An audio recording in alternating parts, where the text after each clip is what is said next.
Today's subject, the internet.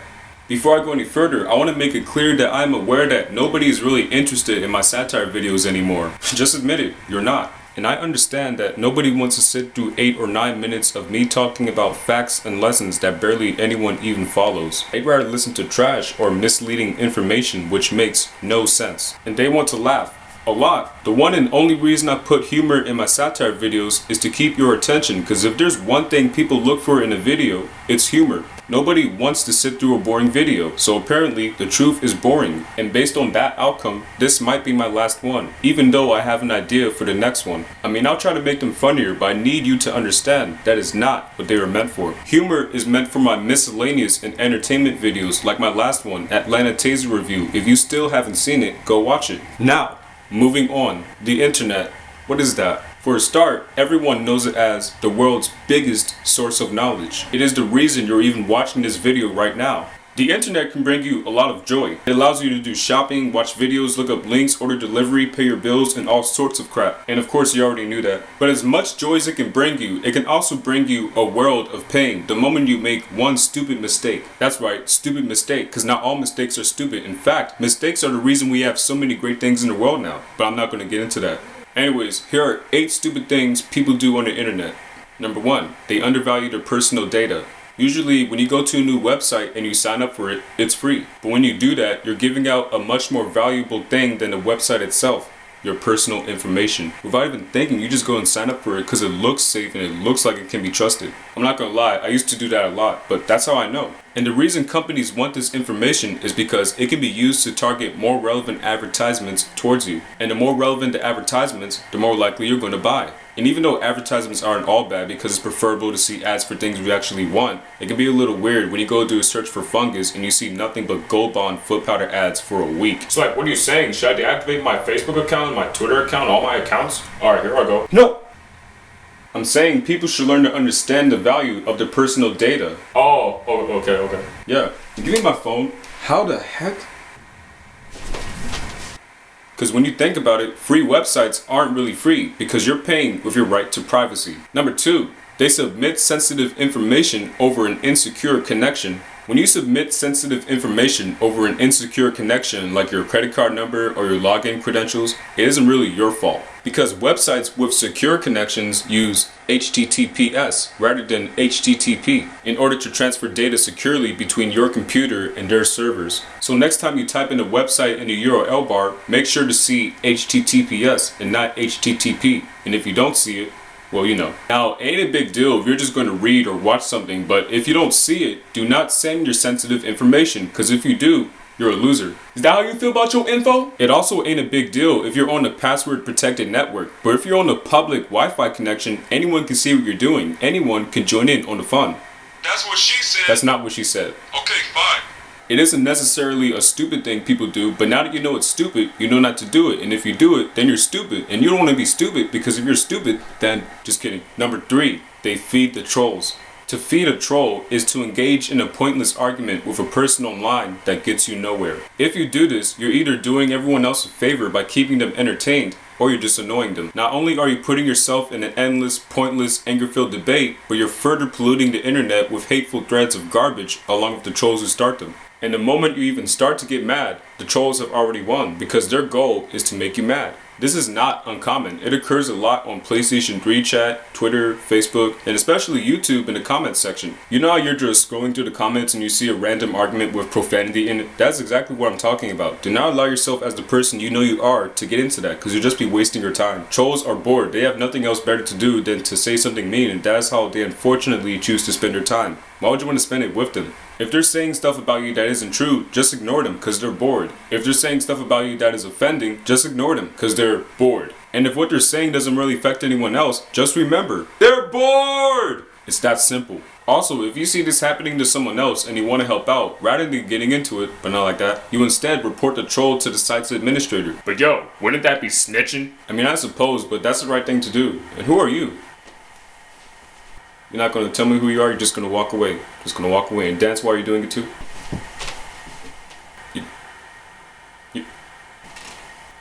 Cool. So don't ever feed the trolls. Kill them with no response and bury them with a report. Number 4, they leave private information in their web browser. Nowadays, people spend a lot of time going to websites, signing into them and such, and that can be a really bad thing for those who don't really think. For example, not deleting their history when they go to those kind of sites, and especially keeping themselves logged in when they go somewhere. And then, they leave that website up for anyone to see. If somebody wants to borrow your computer to go to Facebook or Twitter or whatever, they can stumble into some pretty personal stuff without even trying. Apparently, anyone that does this stuff is not aware that hackers still exist. And then they wonder how someone hacked their accounts. Wow, they're really smart. It's very simple. Log on to a website, do what you have to or want to do on there, and log off when you're finished. But some people don't follow step 3 because 1, they're in a rush to go somewhere, 2, they think they'll automatically be logged off when they close the browser, or 3, they just forgot. To be honest, those are nothing but mere excuses because they can remember to do all this other stuff, but they can't remember to do something that is simple and important.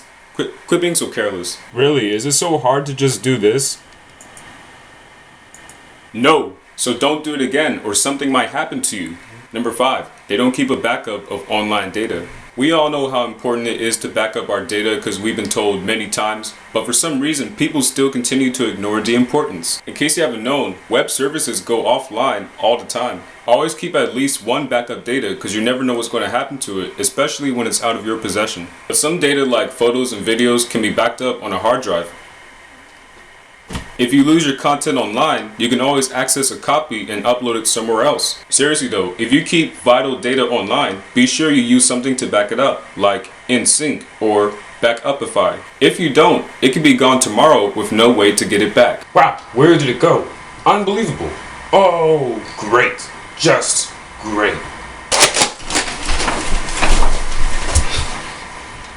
Number 6, they assume their posts and comments are anonymous. Whatever you say online is going to be around for a long time. Even if you post one comment on a popular site like YouTube, it is likely to surface when someone does a web search on your name. And even if you don't use your real name, your comment will still stick. It's not that it's impossible to comment anonymously, it's just that most people don't follow a strict enough set of rules to remain anonymous. Sometimes people will post a comment on a blogging site like Tumblr without even realizing that they're already logged into their Facebook account. People are going to know who you are, you dingus. There are a lot of ways your name can be tied into whatever you say online. So it's important to remember that your reputation is riding on every post to some extent. And remember to think about what you're going to say before you say it, or it may follow you around for much longer than you expect. Number 7, they let people track their whereabouts. Checking into sites like Foursquare or Twitter is all fun and whatever until somebody gets robbed. You know how you check in saying what restaurant you're at, what hotel you're at, what state you're in, wherever the heck you are on Google Maps? Well, people who like to take things can see that location. Which is why there's an app called Please Rob Me that demonstrates how your check-ins can provide too much info regarding your whereabouts when you share them publicly. Now the problem is not that people share their location, it's that they share their location publicly. So they need to share it privately. Like your private. Most check-in sites have this option, and it should, because if they don't, then that would just be stupid. It's good to have options. All you gotta do is put your location on private, and y'all wonder how people stalk you. Dang, y'all are so smart. And if you're gonna share your location publicly for some reason, be sure you're careful who you share it with, and you'll fix the problem. And finally, number 8, they use an insecure password that they rarely or never change. Many people, or probably everyone, likes a big, long password. But some people's passwords are just terrible because they're either too short or they're lacking variety. Maybe something like Boo Boo Baby or 1234 Fishy or even Long Money. Are you freaking serious? They gotta have variety. They gotta be like females. Complicated. Some of these people don't like that because they want a password that is easy to remember and doesn't take a long time to type. Wow, calling them lazy will be an understatement. See man, this is exactly why those people are way more likely to get hacked. freaking. So you should know by now that it is better to have a great password, but some people with great passwords tend to have that same password for every website they use. This is because they don't want to waste time making a new password for every individual website, which I would say is unnecessary because you can just have one password for 3 websites and another for 3 more and so on. I don't think anyone would do that, not even I would, but that would be the perfect thing to do. And if you were to ever forget your password, you can use a password manager like LastPass that can remember it for you. Or you can just write it down on paper and not lose it. Nah, you should use a password manager. So basically my whole point is, be smart with your Dross apps. I mean passwords, my bad. For more information on everything I said regarding the stupid things, visit lifehacker.com or just click the link in the description below. Just kidding, there is no link because it's not like you're going to go to it. I bet you don't even care. Also, what I said way earlier about Atlanta Taser Review being my last video, I was just kidding. It's actually Potato Time. If you still haven't seen it, go watch it at your will, which means you don't have to. Anyway, subscribe to my channel, blah blah blah. You already know what I'm about to say. Peace out. Yo, like, why aren't you standing up anymore? Like, what's the deal? What do you want, man? You have invaded my video twice, and this makes the 3rd time. I don't even know who you are, just like that dude in red and blue. I have nothing that you could possibly want. You want some nuts? I ain't think so, and you acting like you exist. You do not even exist. Go be imaginary somewhere else, right now. Yeah, I'll just disappear right now.